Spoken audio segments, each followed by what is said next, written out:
A very big welcome from the Buddhist Society here in London to everybody from all over the world for this last in our series of introducing Buddhism. And the title of today's talk is Meditation and Where From, or where are we going to go from here, with the Venerable Dr. Ven Dhammasami from Shan State Buddhist University in Myanmar. So thank you so much, Ante, for giving us this series of wonderful talks. And I was very delighted to hear that in September you can give a series of talks on Abhidhamma. So I won't take up any more of your time, but just thank you so much for coming and talking to us, and very much looking forward to your talks in September. Thank you. We are going to start as on the previous days, I'm reciting Namo Tassa 3 times. Namo Tassa Bhagavato Arahato Samma Sambuddhassa. Namo Tassa Bhagavato Arahato Samma Sambuddhassa. Namo Tassa Bhagavato Arahato Samma Sambuddhassa. As you can see today, I'm not using microphone. I would like to check, can you hear me properly? Okay, thank you. Today is about meditation. Shall we say introducing meditation? And here, I'd like to make 1 or 2 important points before we talk about the meditation practice. The first one is that some people think meditation is only for monks and nuns and for people who are ready to renounce the world. I'd like to tell you that this is not the case. Meditation is for everyone. Everyone everyone needs meditation practice, but the benefits that meditation practice can bring.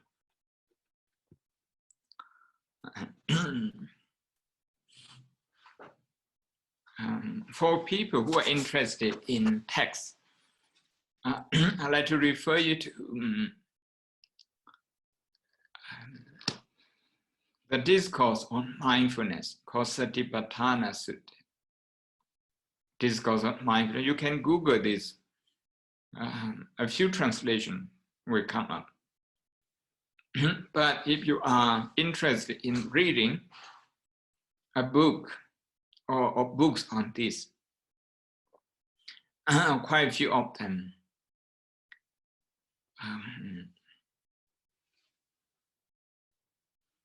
8 Mindful Steps by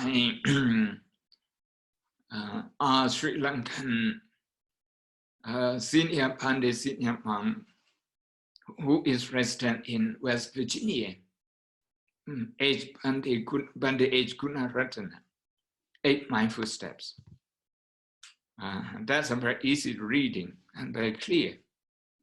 And a little bit more academic in nature on the same subject is by Bhikkhu Analayo.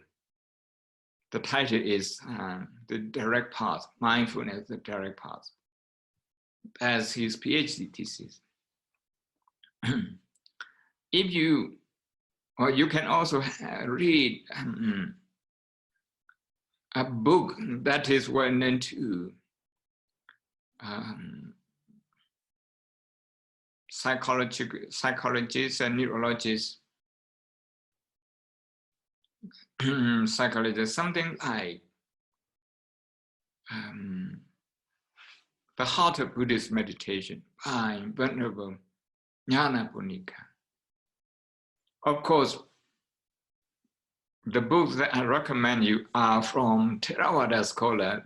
You can see the reason, because I come from the Theravada Buddhist school. But we also have books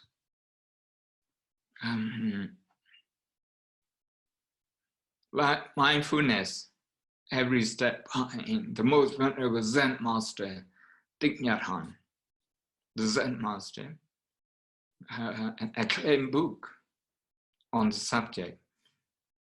I'm talking about books written by monastic scholars who are also serious practitioners. But then you have a lot of books on mindfulness, like Mindfulness for Beginners by John Kabat-Zinn, an emeritus professor at MIT who introduced mindfulness to the secular aspects of life, such as medicine, psychology, and so on. So many of them. You have thousands of books if you go by the title, mindfulness.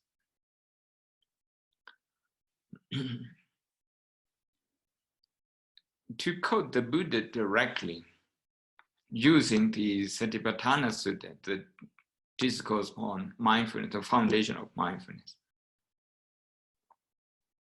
the Buddha talks about maybe 5, but if you would separate some of them, maybe 7 benefits. Maybe some benefit.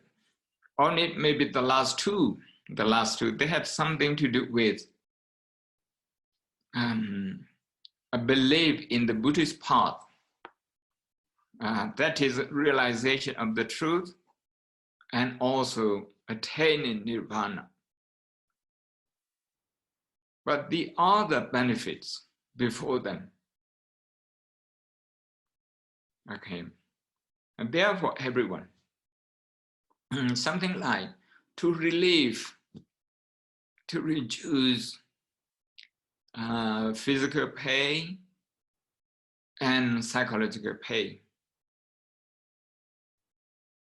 to reduce stress. Okay, I'm directly translating from the Pali. Okay, when I say this, I don't want to recite the Pali because I don't want to confuse you. So the first 3 or 4 benefits of meditation, according to the Buddha, in this record in this sutta, they are for us to manage our daily stress, anxiety, worry. So you ask yourself, we ask ourselves, do we have anxiety? Do we have stress? Do we have mood swing, like swinging between positive and negative emotion? If yes, then we should try meditation. It's okay even if you don't believe in nirvana, if you're interested in that, it's okay. It's okay. By the way, just bypass. Nirvana means the total eradication of maybe something that we know, anger, fear. It doesn't matter how uncertain the situation is. You won't have fear anymore because you have replaced fear with compassion and wisdom. To put it in another way, the compassion and wisdom that you have developed, they have uprooted anger, frustration, agitation in life, confusion, mood swing, like that. Well, if you understand nirvana in that way, actually nirvana is something quite encouraging. But if you consider nirvana to be a place like a heaven, okay, somewhere where a believer goes there and lives, okay, eternally, then you wouldn't be interested in that. And I want to tell you, that's not Buddhist nirvana either. So this is the first point I'd like to make, that meditation is for everyone. You don't have to give up your job, you don't have to give up your family. Okay, you can take up meditation. And the meditation practice will help you to enjoy your life better, because it will take away quite a lot of anxiety that you usually go through.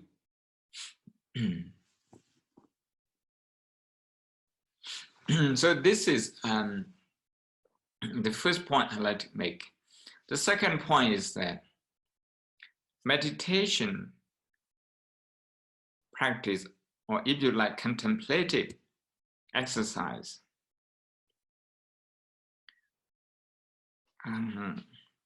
cannot be separated from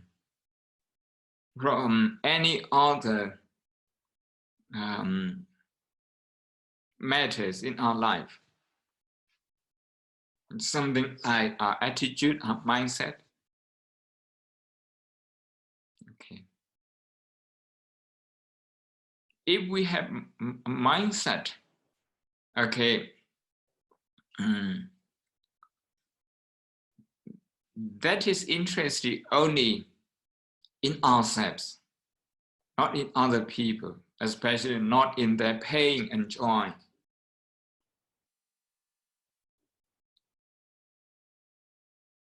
This mindset, okay, is not helpful to meditation. If you sit, try to focus on your breathing, you will always feel tense because of the wrong attitude, the wrong mindset.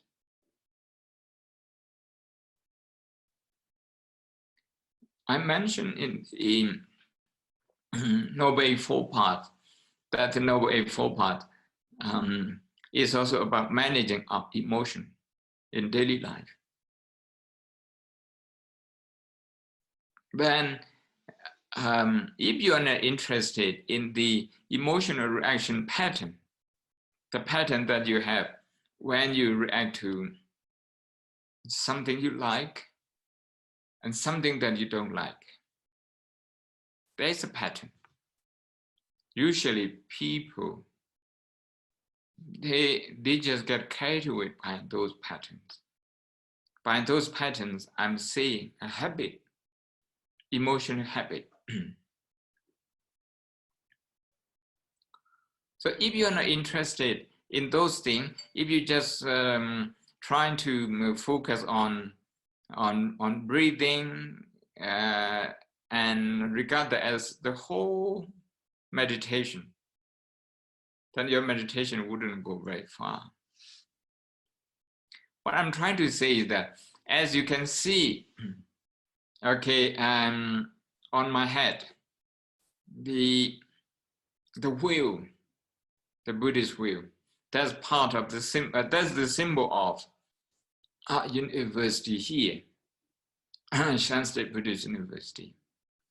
The symbol, as we have already discussed, is the symbol of the Noble Eightfold Path, the path that consists of 8 factors. Traditionally, we regard 3 out of 8, especially the last 3 factors, as belonging to meditation group, meditation practice. But this is to narrowly interpret the Eightfold Path.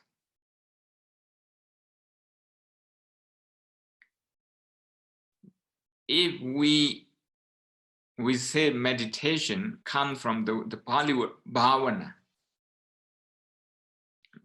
which means to cultivate, then we have to cultivate all the 8 factors of the eightfold path, all the 8 factors. Then all the 8 factors, they become meditation. They are all bhavana. If you would allow me to use the Pali word bhavana, that's B-H-A-V-A-N-A, bhavana.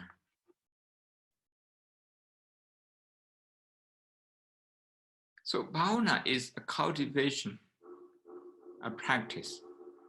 What do we cultivate? We cultivate those 8 factors. Right understanding, right intention based on positive emotion, and then right speech, right action, right livelihood. You see, the Buddha actually considers right speech, right action, right livelihood part of meditation in this regard. By this, I'm saying that, okay, doesn't matter how hard you try in your meditation, if that doesn't bring awareness to the way you communicate with other people, verbal communication, maybe email communication also, not just verbal communication. And then all the action when you are relating to other people, like being aware of your emotion, your volition. So if you don't consider those ethical constituents of the path as meditation, then your meditation will always have shortcoming, drawbacks,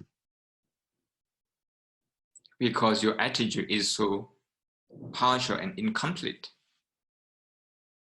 So today, when we say we are talking about meditation, we are not just talking about sitting quietly, closing our eyes in Theravada meditation, and opening our eyes in Zen meditation. We're not just talking about this, this formal meditation practice. We are talking about the mind being contemplative, being attentive. So when I speak, if I'm aware of my intention, then that's the wisdom factor, right intention. If my intention is positive, certainly this is right intention. Then when I speak, if I'm aware of the benefits and also the consequences that would follow my speech, then this is ethical awareness. Ethical awareness.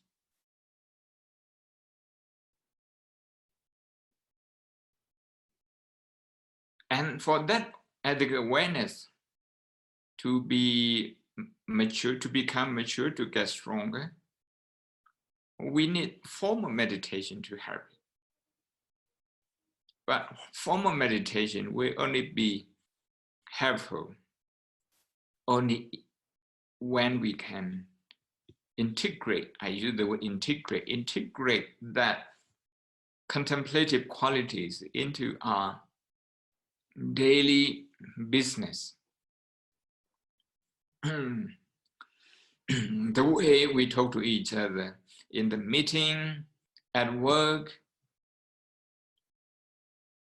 the way a bank staff is dealing with his or her customers, the way a driver is dealing with his or her passengers, and vice versa, the way the passengers are dealing with the drivers as well.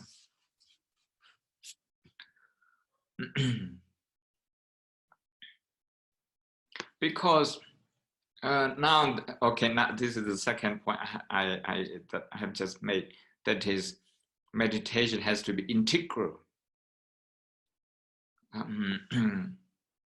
with other factors such as attitude and ethics, ethical behavior in daily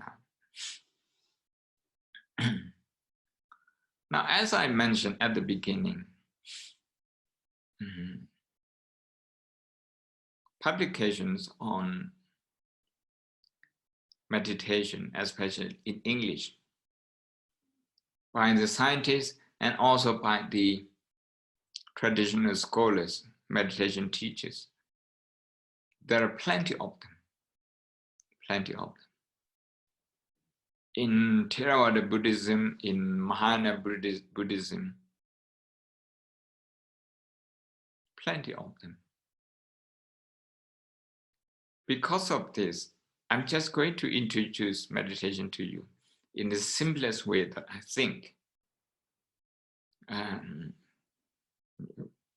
would be beneficial to anyone who wants to start meditation practice, or who wants to help other people to start the practice.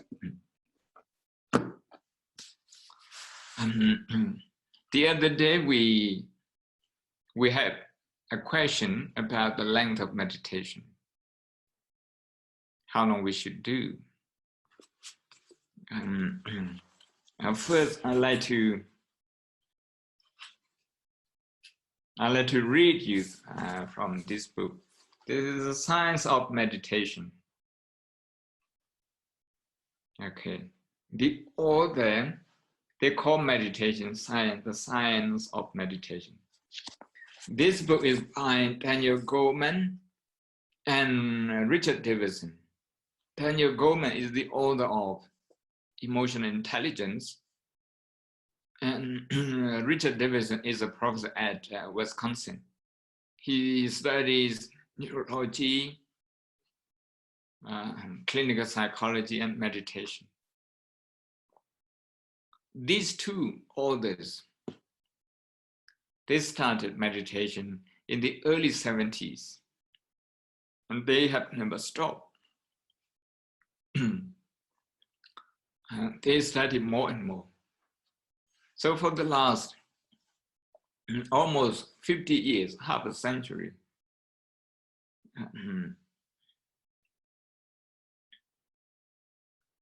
they have combined personal practice with professional investigation. So this is what they have come up. I'd like to read you from page 138.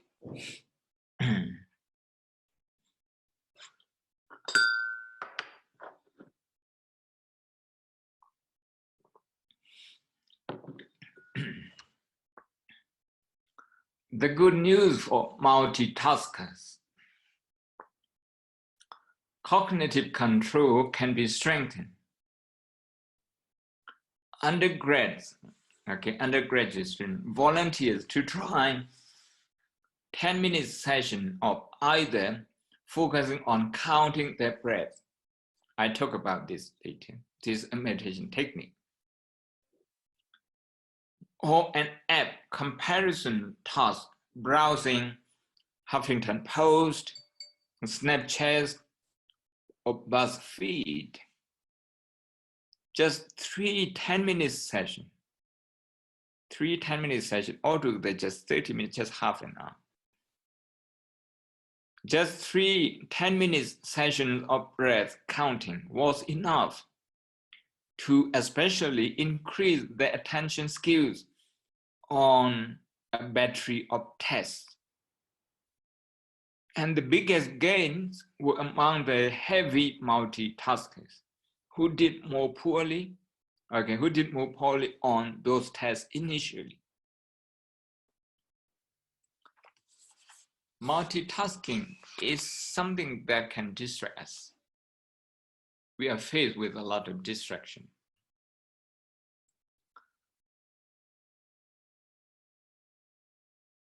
So the research is on those people. Just by doing 10 minutes,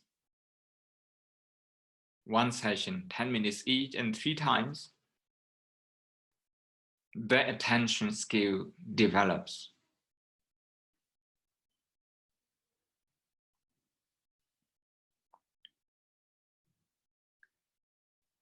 This is from the fMRI and EEG, research. People actually take a lot of pictures on your brain in real time when you are meditating.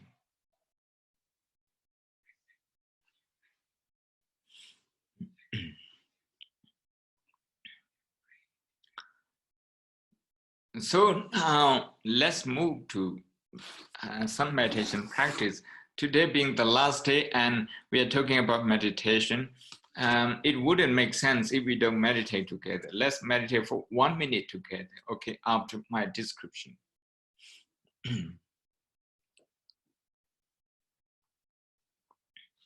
But let me try once more to try to persuade people who haven't started meditation to meditate. Why we should meditate.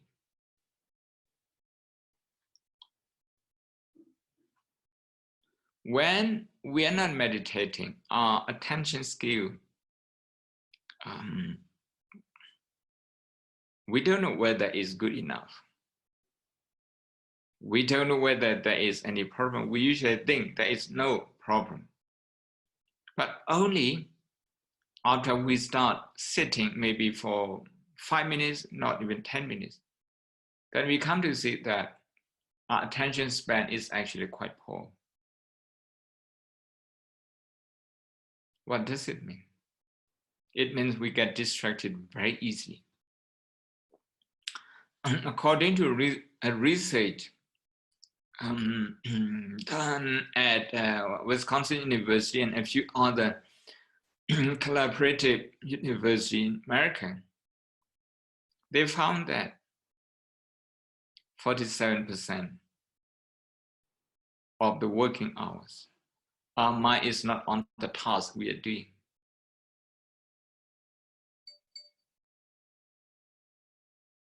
So we are quite restless. That is why a paper was published as a result of that research, was titled as a restless mind is an unhappy mind. So if our mind is restless, even if our emotion is normal, okay, not much mood swing, not so much short temper, not so irritated. But then, our mind still wanders, still works automatically. If that happens, that mind is prone to unhappiness, prone to being attacked by negative emotion.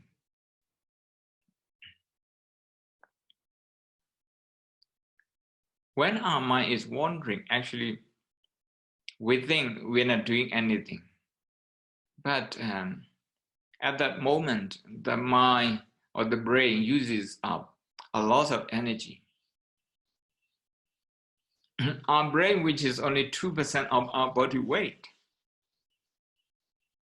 usually uses about a quarter of the energy that the whole body produces.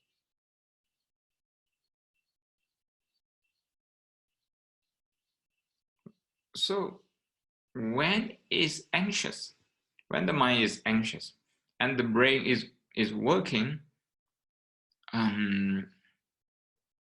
at the fear center. And the brain, we know the brain as non-specialists, we know that the brain, maybe it's 5 or 6 areas of the brain are important, and one of them is the fear center. Is a protective mechanism. So when there's no danger, but the brain kicks into the protective mechanism, into, I mean,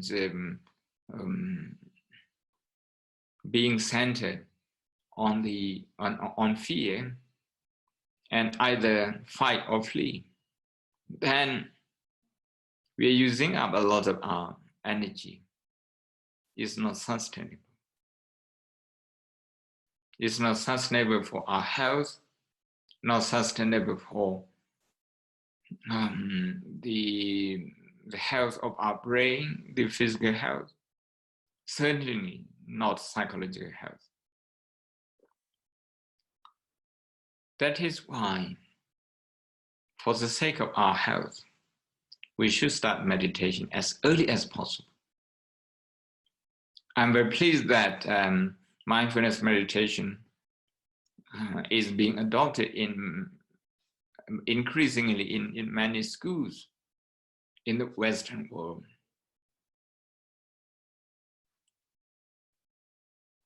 In the UK, in Europe, in America, in Canada. So more and more schools are taking it because they can compare clearly between schools that practice mindfulness meditation and the school which don't. The results being between the children are so different. Within 6 months, the disruptive behaviors of the student usually reported to the principal are dropped by 80%, according to some research findings in Canada. So clearly, okay, we should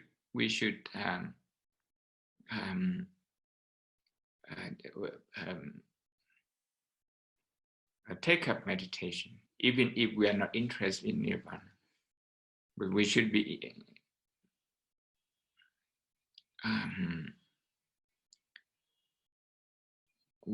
interested in the welfare and well-being of ourselves and also the people around us, our family members, our working environment.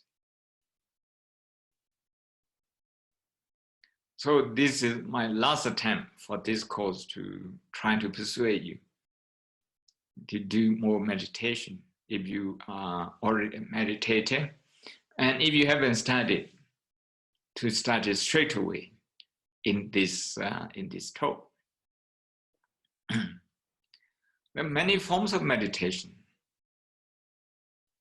The main thing is, the first thing, to choose a physical object. I repeat, a physical object for the mind to focus on. In Buddhism, we talk so much about mind and body, how they coordinate, how they work together, and how they are separate. The speed of the body is supposed to be a lot slower than the speed of the mind. So if the mind is quite restless, for that to calm down, we need to practice, we need to exercise in a way that it would work with something which has a slower speed, that is physical function. So breathing is a physical function. physical function. But some people, they look at an object, maybe an object, maybe a candle light, maybe water, maybe a color. Again, this is an object. The relationship between the eyes and the color is slower than the speed of the mind.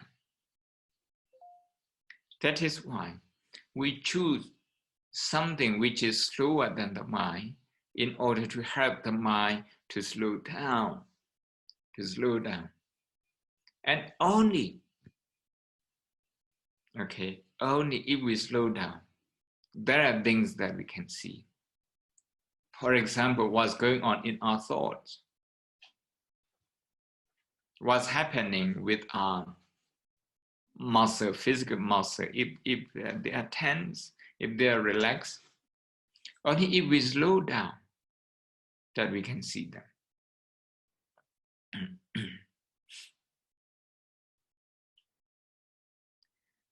A more delicate and subtle thing such as emotional pattern, that one,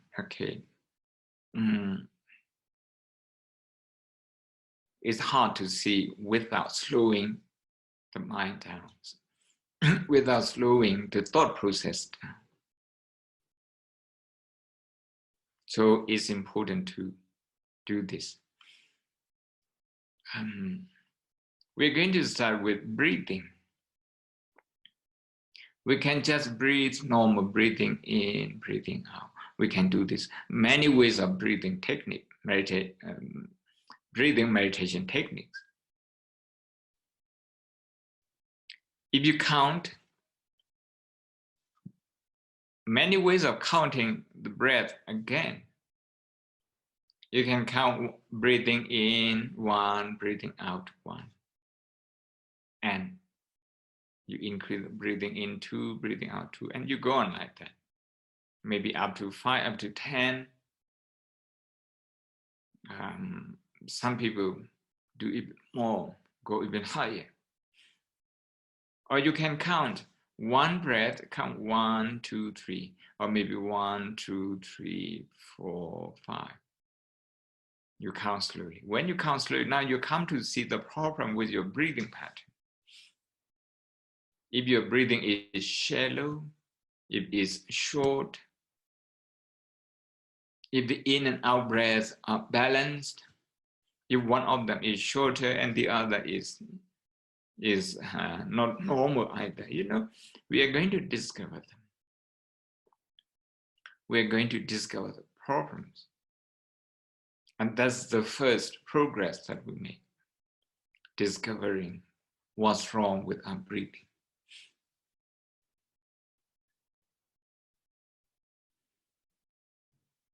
If we don't breathe, we are not alive anymore. Breathing is such an important physiological function.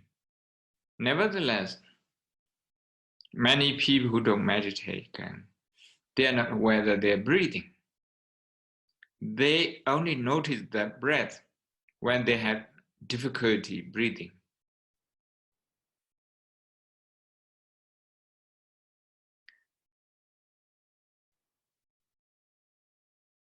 Breathing is a popular meditation object because we can find it here all the time.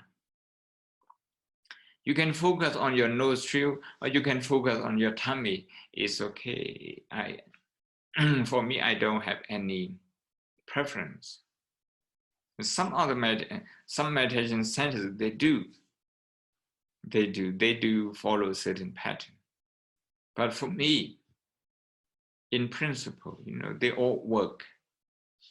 They all work because they have been put into test by different meditators and their followers. And they have seen some encouraging benefits. So breathing in and out, in and out. But this is just to try to settle the mind. Just try to to help the mind to develop the capacity of paying attention to a chosen task, a chosen object at a given moment.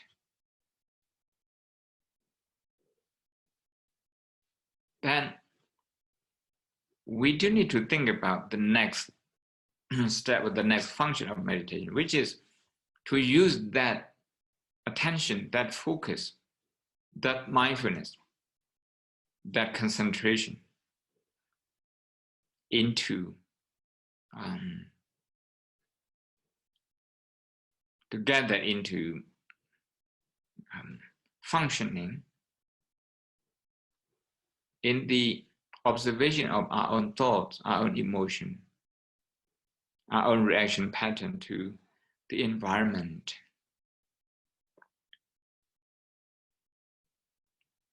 Because if the mind becomes defiled, that is negative, it becomes when we are interacting with the outside world. So we really need to pay attention to these things, to the way we interact with the outside world, with other people, at work, or when we are reading our email, when we are talking to other people on the phone, in a meeting, face to face, on a Zoom. We do need to pay attention to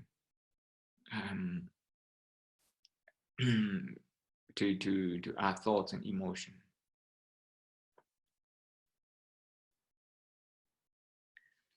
So that is to say, when we are breathing in and out, trying to focus on breathing in and out, even 1 minute, 2 minutes, even for that short length of time, you will see that your mind might be wandering to something else.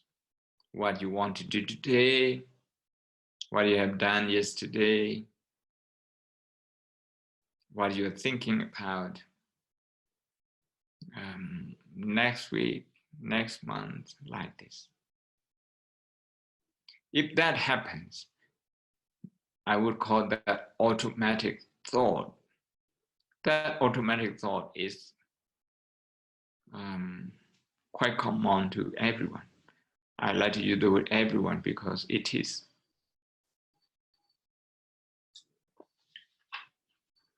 So don't be discouraged if you find your mind drifting away. That's okay. That's okay. Indeed, you should expect that your mind will be slipping away. What you have to do then is to recognize that wandering mind. Okay, the mind is wandering. You don't even need to say my mind is wandering. You can try, okay, leaving out me and mine. Okay, so that you can properly tune into that function, which is wandering. But if you think this is my mind wandering, you are taking it personally. That might affect your ability to observe it objectively. So expect your thought, like automatic thought may come, expect that the mind will have some emotion and maybe judging others, judging yourself. And the last one I want to say is the physical body, physical sensation. Sometimes you might feel discomfort.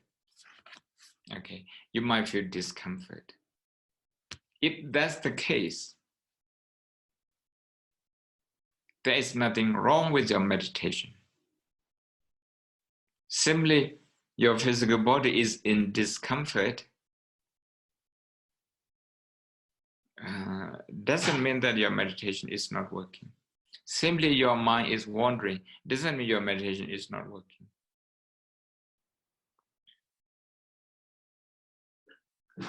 We are not talking about the mind not wandering.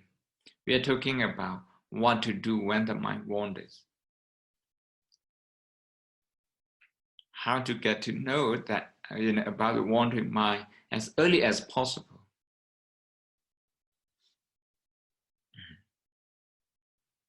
As early as possible.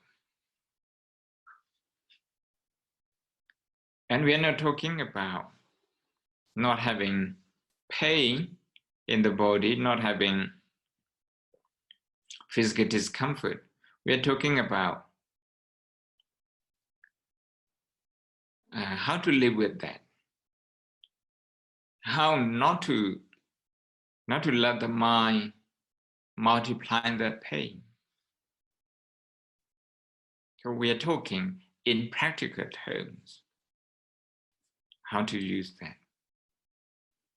Some of you will have heard of MBSR, the way people use this mindfulness, this meditation, meditative awareness in coping with pain, initially introduced by Dr. John Kabat-Zinn at MIT Hospital in America. Now it has gone worldwide, and people have developed further based on that.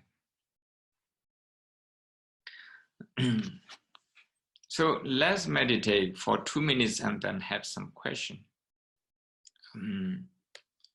The meditation practice is the first one to prepare yourself mentally, that you will have you will notice some physical discomfort, you will have some wandering mind, you will have some unexpected emotion, or maybe some emotion lingering on. You will have some of them, and that's okay. I want to reassure you that's okay. You should tell yourself it's okay. But the second thing is, we're going to be focused on breathing, but breathing is not the only meditation object. But today, let's say, is our primary object, primary meditation object. And the other objects should be considered our meditation objects too. And let's call them secondary objects. So primary object and secondary objects. What we do then, just to be mindful of them when they arise, such as pain, such as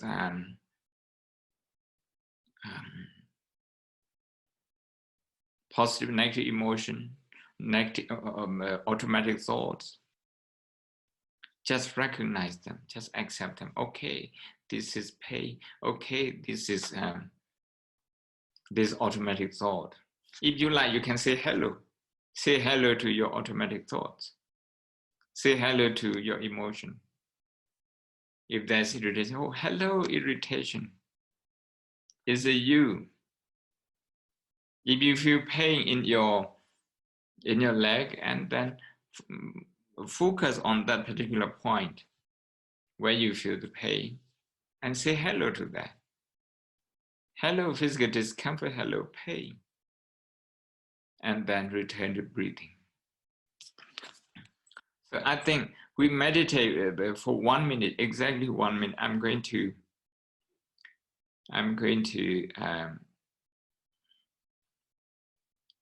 time it, okay?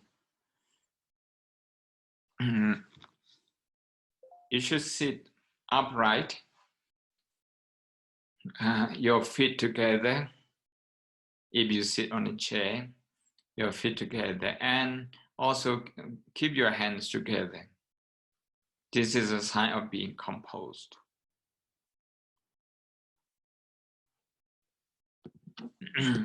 We can start now. Start focusing on the breath. As the wind goes in, just be mindful this is breathing in As the wind comes out, breathing out. If you like, you can put in a little bit more effort into breathing.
Okay, 1 minute is up. If you have any question, I would be happy to entertain them. Thank you, Bhante. So the first question I have is, someone asks, in their practice of gratitude, they say thank you to the universe. And is that wrong from a Buddhist perspective to practice gratitude in that way? Can you repeat once again in order to what? To practice gratitude by saying thank you to the universe in their life. There's nothing wrong. That's okay. That's okay. We talk about two things. One is sentient being, the other non-sentient being. If you say the universe, if in your mind you might not include living beings. So what I would like to tell you is that, okay, it would be very helpful if you also include, okay, thank you the universe and thank you other people. Why? You should be grateful to other people. Today, we use this Zoom to discuss about meditation. Many engineers, spend a lot of their time creating this. But the engineers who have created this Zoom, they have also learned from others. And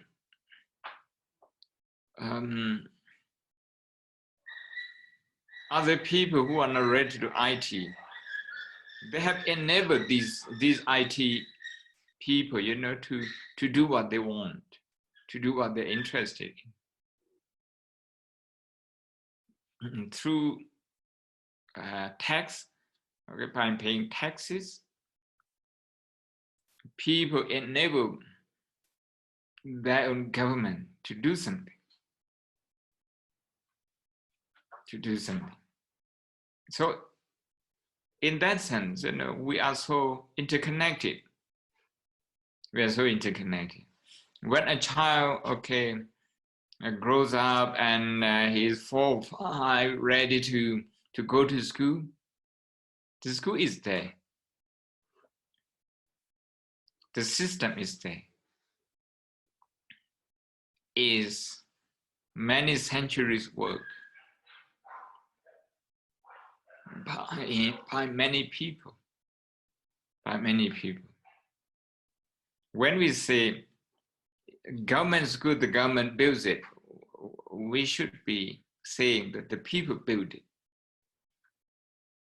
Everyone who works and pays their taxes, they do that. People buy a car for themselves. but hardly people build a road. So the roads are built by collective effort. Now, not just in our country, but also in other countries. We go and we pay very minimal. We can use those facilities. So if you extend to that your gratitude will get deeper. I talk about this book. These two people, they studied for almost 50 years to write this book. This is one of the books they have written. And their teachers, they mention here.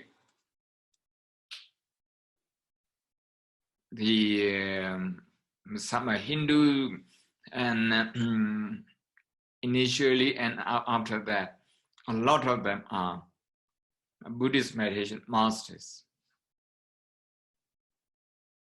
And those masters, they are also sustained by other people. Yes, they make effort, but they need other people so that they can make effort. Generations of teachers and all that. So then what about this book? You need people who design the format, and you need people who produce the paper, and people who plant the trees, and people who transport them. I mean, if you hold this book with gratitude, actually you can connect with everyone in the whole world. I don't know where these papers come from. Maybe New Zealand, maybe somewhere else. But this book was published in America. So around the world, it comes here. It has passed through many good hands, many good hearts, in order for this book to be sitting on my table. So in that sense, I'm so grateful to everyone. Okay, next question, please. Thank you. A question which asks, how do I work with a bad temper, suddenly getting angry and flashing out before you can control it?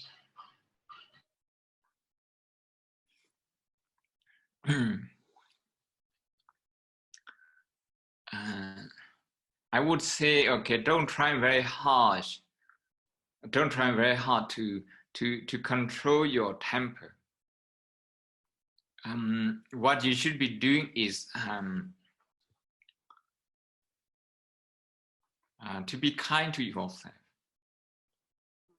and to develop awareness to see what's happening to you when you have short temper, when a short temper has a reason.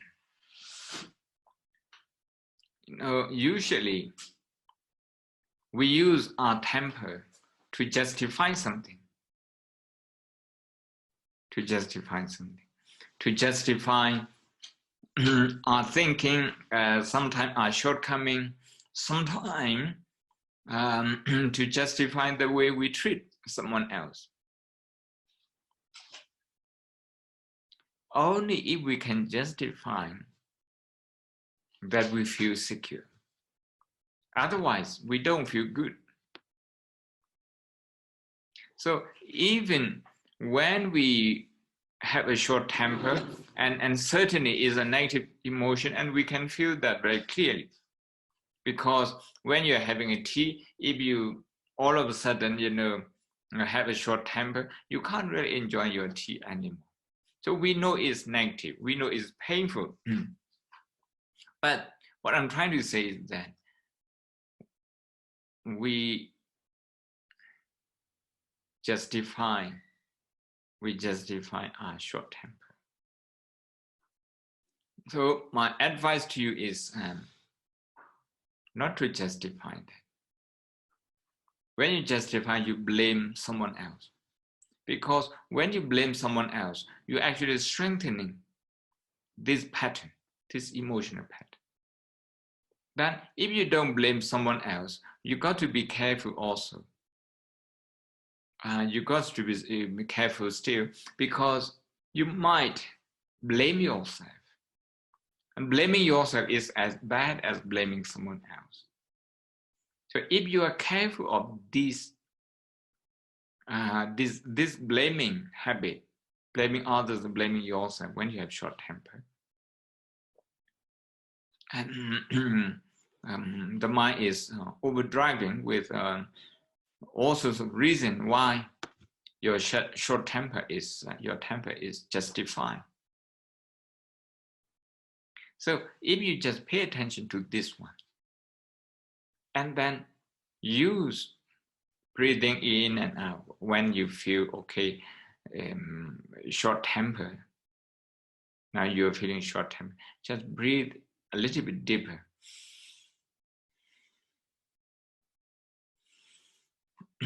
Maybe 2 or 3 times, and check if the mind is attempting to blame. With this, you are actually living with that temper and living mindfully. We can only learn from this temper if we live with that for a little bit and feel that mindfully. We need to feel that mindfully. We don't need to suppress that. If we feel that mindfully, maybe for 60 seconds, exactly 1 minute, maybe 2 minutes, at that moment, try to see what that short temper is doing, is trying to do to you.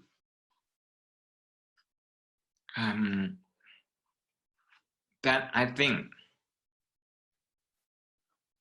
short temper itself will become a very good resource for compassion enlightenment, because you're going to feel pain, and feeling pain mindfully means you will have compassion for yourself. There's an opportunity to be kinder to yourself. And when kindness becomes a habit, that will replace short temper. Not only that we can manage short temper with kindness, we can also heal any pain, any trauma from short temper. But don't blame yourself. Don't think, I'm a short-tempered person, I'm bad, never judge yourself that way. I'm short-tempered because this person is like this. When I was young, because that person was like that, if we see it that way, we are taking the situation very personally. The whole teaching of Buddhism is to try to find some impersonal perspective to our personal experience. Okay, more questions. Thank you. Someone asks, if there is no I in Buddhism, is developing a voice or speaking out, either through art, politics, relationships, at work, is that a bad thing in Buddhism because of being too attached to a self? We are not talking about I. We're not talking about no I at all. We're not saying there's no I. We are saying there's no everlasting I. We are talking that there's nothing everlasting that we can identify as I. And there's I, but this I is happening in a process. It's changing all the time. So with I, with this middle path understanding of I, that I exist, but I is not unique, I is not everlasting, I is composed of many ever-changing phenomena. If we understand it this way, then we can use I, the idea of I, to be responsible for our action. That's moral responsibility. We need to be responsible. But at the same time, if we think that this I is going to last forever, that will change our behavior. That will change our behavior. We are going to be fixated on the idea of I. How do we do that? We actually cling to our past experiences. If you have suffered once or twice in a meeting, being criticized negatively, perhaps unfairly, then your mind is going to be fixated on that particular incident. That, okay, you have had a painful experience and the world is looking at you negatively and unfairly. You're going to form that, that identity out of that one experience. And you're going to carry that identity with you forever. So if we see the I as everlasting, then we will be living in the past. We get stuck there. And we will carry on the burden of the past with us. So if you identify yourself as a victim because somebody said something nasty to you at some point in the past, once you have developed this identity, whenever you see anyone who disagrees with your identity, your perception of your I, of yourself, your identity, you will feel very threatened. You will feel very insecure. So once you have created, you feel the need to defend this perception of I.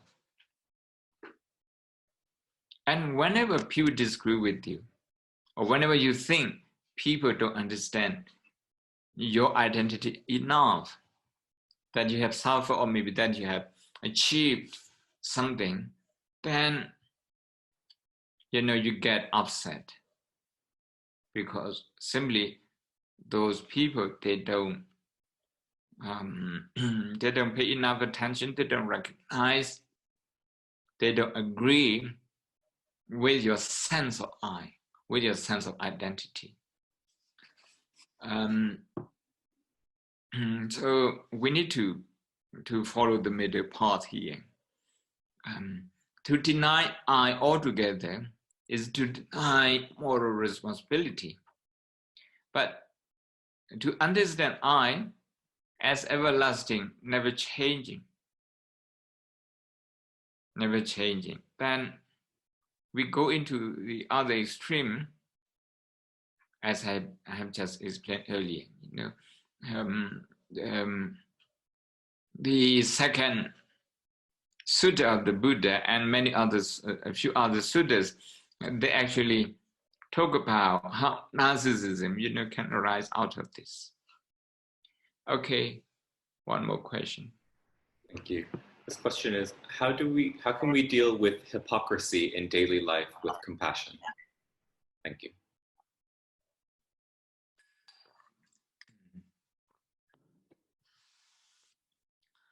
You need to find some pain in those people. Hypocrisy is associated, I would say, with fear. With fear. People have to behave differently, try to be what they are not.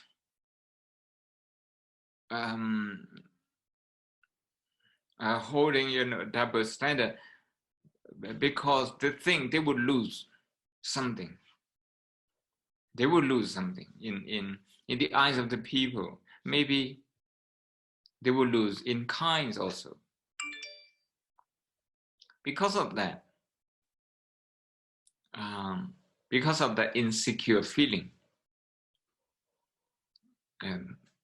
just to protect them is almost, is almost their perceived need, okay, for survival. May not be the actual need, but maybe some kind of perceived need of survival. That is why people develop that kind of thing. So if you can find that kind of pain in those people, which they themselves may not be aware of, then you have the opportunity to empathize with their pain. May not be openly, but when you can feel their pain, then you, instead of getting short temper, getting irritated with their hypocrisy, you feel pain, you feel compassion for them. When you feel compassion, the nature of compassion means you want to do something for them so that they can reduce, or they can get rid of this insecure feeling and hypocrisy. That is to say, if we find a hypocrite and we get irritated, we got to ask ourselves, now do I become part of his problem, or do I become part of a solution to his problem? We got to ask this one. I know condemning hypocrisy is one of the things that people want to do.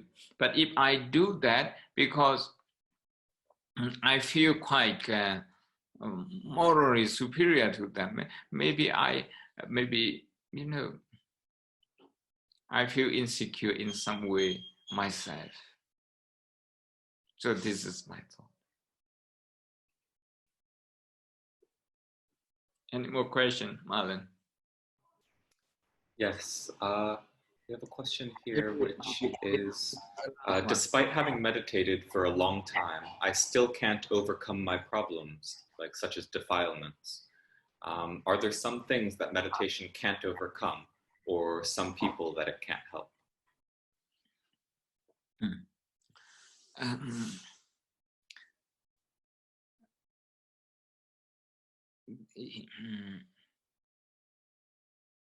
The central focus of meditation is to see limitation. I use this word in place of suffering. To see limitation in everything we have, in everything we can do, in everything that the world has that other people can do. To see limitation. To see limitation, to focus on limitation. Even when we breathe, our breathing, a lot of limitation. These days, I have been planting a lot of trees, and I read things related to green, okay, to ecosystem. And one research says that our lung, the function of our lung, okay, can only generate about 25% of the oxygen we need. Maybe there are other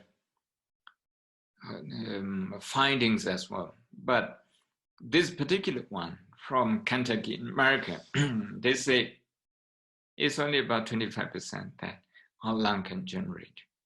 So clearly there is limitation to what our lung can perform, can function.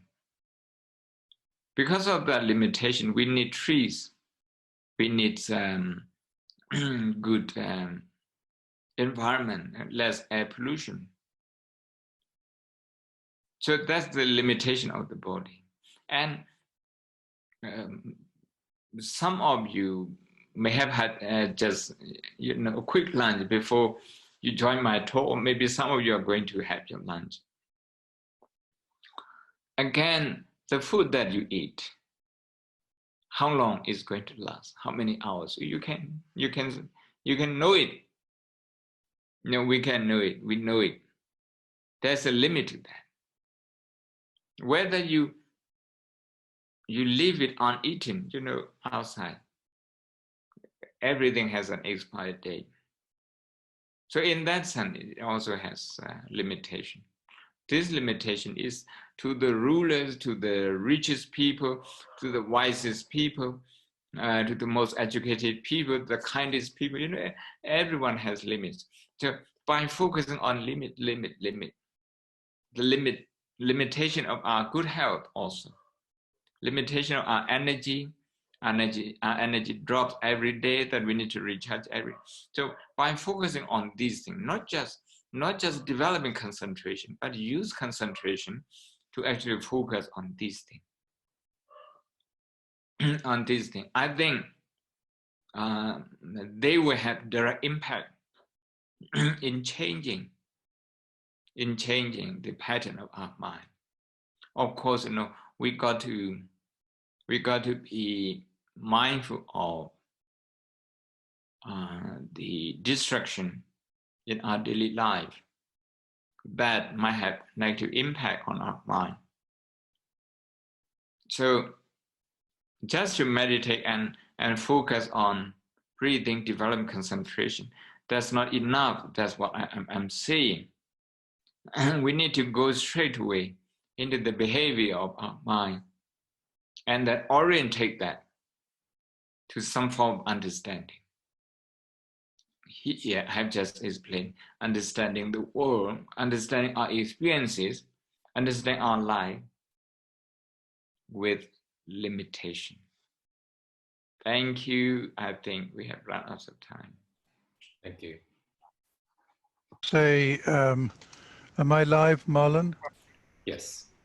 I just want to say a big thank you, Venerable Ven Dhammasami, for a wonderful series of talks at Shan State Buddhist University. And thank you all from the Buddhist Society, from Marlon, and from Odin, who have done a lot of work to put these talks on. A very big thank you to you all. And hopefully we can all join together in September for the Abhidharma course, which we're all looking forward to. And in the meanwhile, big thank you, Bhante, and good practice to everyone. Thank you.